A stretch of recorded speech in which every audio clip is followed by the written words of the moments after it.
Welcome to Luca and Miguel. Enjoy the video.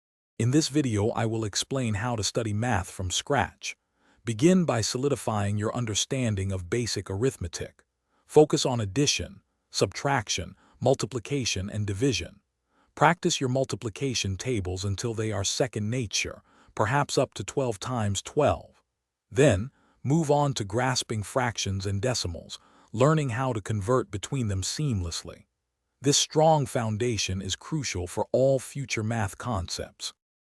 Once you have a solid arithmetic base, dive into pre-algebra.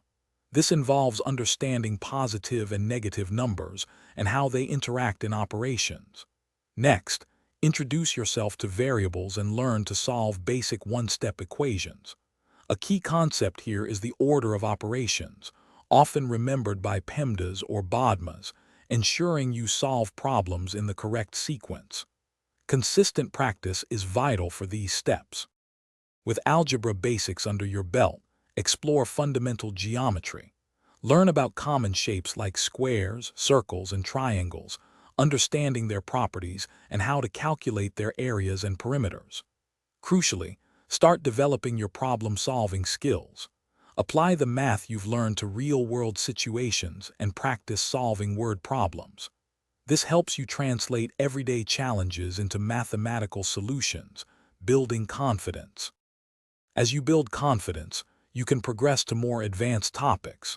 This includes tackling complex algebraic equations, such as quadratic equations, and understanding their solutions. You might then explore introductory trigonometry, learning about angles and triangles, and even dip your toes into basic calculus concepts. Remember, consistent effort and breaking down complex problems into smaller steps are key. Don't forget to check the description for a link to the Echo Dot smart speaker and other great deals. Thanks for watching and please subscribe. It's the best investment you'll ever make.